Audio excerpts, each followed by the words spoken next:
You know what's pretty cool? I think, like, the first time I talked to Jay, which has been, I mean, we've had a mutual friend for many years, Steve Sertikoff, one of our buddies, who's a drummer, phenomenal guitar player. / genius. Really, one of the smartest people I know is Steve Sertikoff, for real. No offense against present company, but you would probably agree. But anyway, so through Steve, I knew of Jay for many years. We didn't start really playing together until about last year, a little bit earlier than last year.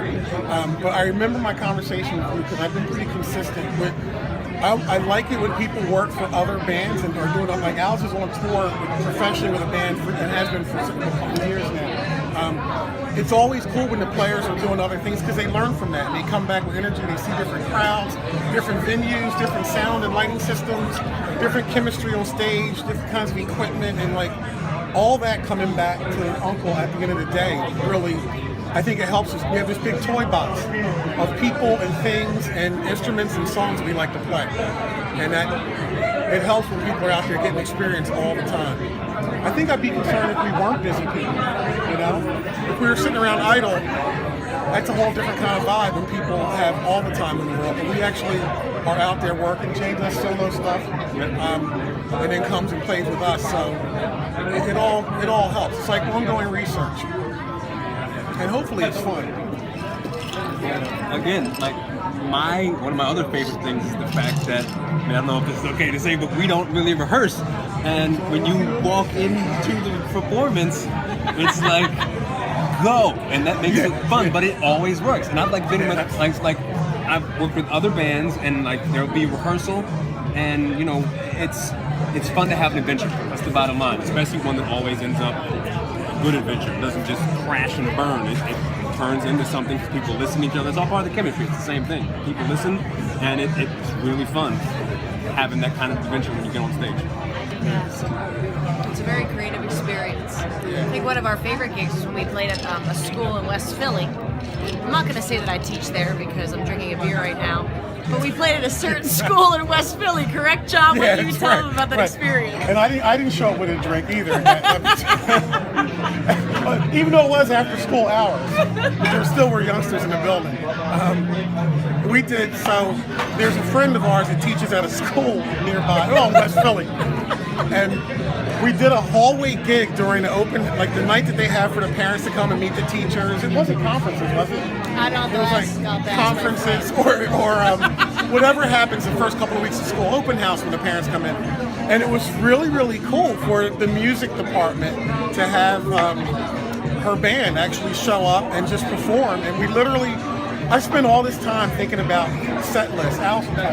It goes on for weeks. Like I'll think of, this particular song is the same key as this one, so we can segue into that.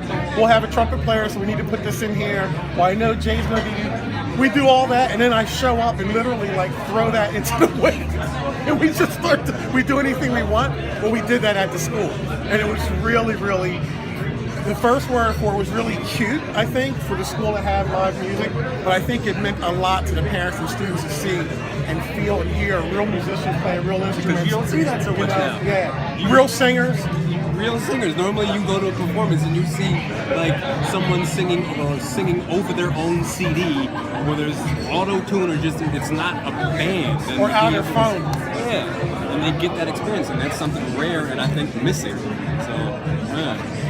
That's what's great is you memorize all the lyrics. There's no annoying music stands, which I think looks so unprofessional. Or people looking at their phones or iPads. That's not acceptable. You got to have everything memorized. Yeah. Or fake it if you're doing instrumental stuff. Yeah, have it on the floor or something. Yeah. Just pull it off some kind of way that doesn't look so obvious. But you memorize everything. And we sort of laugh at each other as we go through these sort of bubbles. We're one of these groups that can set up in a really short period of time. When you think about it, sometimes there's 11 or 12 of us. There's been as many as 11 of us. And then if everybody were to show up who's in the band, there would probably be like 14 of us. We're like musical Navy SEALs. We show up musical Navy SEAls. You know what? That's awesome. That's it. But yeah, from the time we get kicked out of the plane with our parachutes on, by the time it opens up, we figure out what we're gonna do. That's a great analogy, man. I love it. That's the way I like to live, though, man. Yeah, that's a whole nother interview. Yeah, it's a whole other conversation. We can't get But Jay's right. I mean, we set up really quickly for a band. I think, and I don't think we are trying to. We just kind of fall. It's very organic, you know. We set up and we start playing. Well, we did that in the school that night. We just kind of set up in a hallway, across from a water fountain, and before 2 little classrooms, and the little kids are running all over, and parents are coming in, and we don't normally do a sound check. Our sound check is typically our first song. It's not supposed to be, but that's just how we play, right? We start playing, and we're sort of like, hey, does that sound good? And then people start clapping. So then we just keep going. And that's what we did that night. That was one of the most fun gigs we had all year, believe it or not. Playing for a bunch of third graders, well, elementary school kids. Well, no, it was K through 8. K through 8, yeah. K through 8. Yeah, they seem to really appreciate it. It's cool. And what better way to outline any interest that they may have in music than by actually just playing, like showing up and playing and playing real instruments and singing, you know. Not terribly amplified either, because you both can project without a whole lot of effort. That place rang so much though. That was Yeah.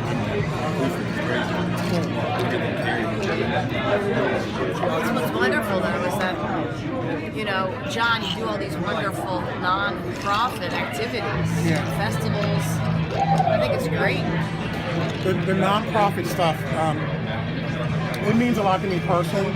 I just signed on for some more non-profit work professionally, but I try to connect the band to it when I can. Or what's starting to happen now is people are seeking us out to do community events, organizational things for non-profit organizations.